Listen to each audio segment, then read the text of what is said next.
In our previous episodes, we uncovered the truth behind Bathsheba Sherman, the woman falsely accused of worshiping Satan, sacrificing children, and haunting the Conjuring House.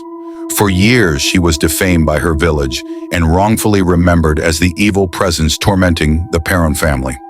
But what if I told you that Bathsheba was never the real spirit of the Conjuring House? That the true ghost lurking within those walls was someone else entirely? Tonight, we expose the forgotten spirit of Abigail Arnold, a woman whose presence has been nearly erased from history, but who may still haunt the Conjuring House to this day. Get comfortable, dim the lights, and prepare to question everything you thought you knew about The Conjuring.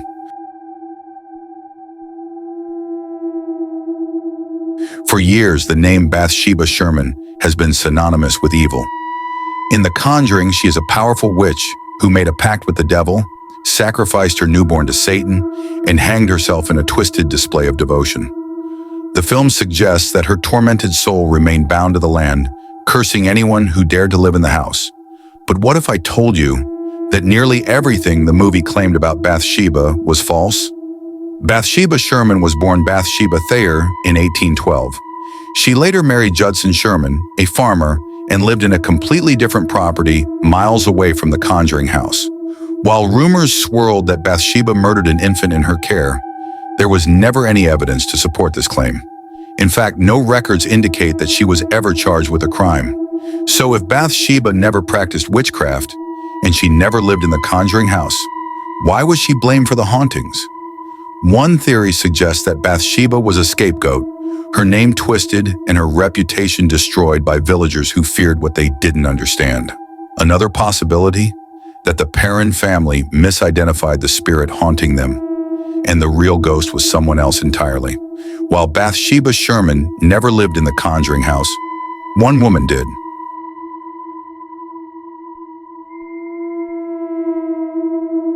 Meet Abigail Arnold, a name rarely spoken, but one that may hold the true key to this ghostly mystery. Abigail was born in 1776 and later married John Arnold, a local farmer and the owner of the infamous Arnold Estate, the house we now call the Conjuring House. Over 22 years, Abigail gave birth to 14 children, many of whom died young. Imagine the grief and loss that must have weighed on her. Child after child lost to illness, accidents, and tragedy. Some believe this sorrow bound Abigail's spirit to the home, refusing to let go, even in death. She lived a long life, passing away at 93 years old. But what's strange is that her presence in the house never left. For years, guests at the Conjuring House have reported eerie encounters with the spirit of an old woman. Unlike the terrifying entity portrayed in The Conjuring, this spirit is different. She is said to smell of flowers and fruit, gently tuck guests into bed, and even warn people when darker spirits are near. Could this be the ghost of Abigail Arnold, still lingering in the home where she spent nearly a century? Even the Perron family, who lived in the house in the 1970s, recalled a ghostly woman kissing them goodnight. But if Abigail was a benevolent spirit, why do some reports claim she was something far more sinister?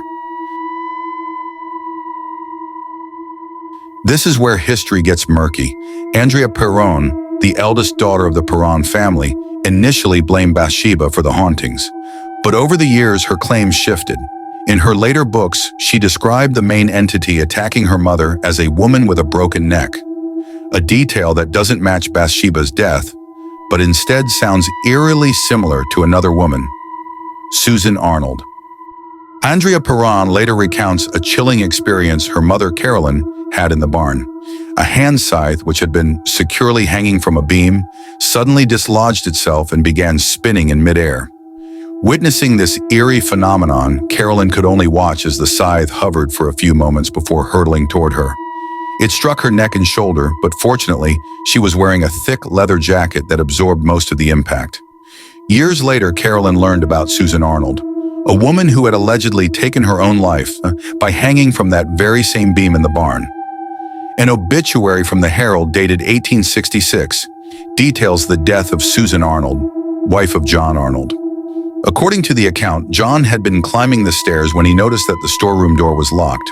Sensing something was wrong, He climbed through a window onto a shed roof and entered through another window, where he discovered his wife hanging from a wardrobe hook by a thin cord. Further details from the Evening Star, April 18, 1866, reveal that Susan had also prepared for her death. In the room, authorities found a loaded gun, a dirk knife, and a vial of mercury. Additionally, she had carefully laid out her funeral clothes in another part of the house. While some believe her tragic end left an imprint on the Conjuring House, there's one major problem. She never lived there. This confusion of names, Susan Arnold, Abigail Arnold, and Bathsheba Sherman, may be the reason the true story behind the Conjuring House remains so distorted. Today, the Conjuring House is one of the most active paranormal locations in the world. Visitors report shadowy figures, whispers in the night, and the overwhelming feeling that someone is watching. Is Abigail still protecting her home? Or is she something more terrifying than we ever imagined? Bathsheba Sherman was wrongfully accused, but that doesn't mean the Conjuring House is free of spirits. Tell me, do you believe Abigail Arnold still lingers in the home? Or was she part of something darker? Let me know your thoughts in the comments. Until next time, stay curious, stay skeptical, and stay out of the dark.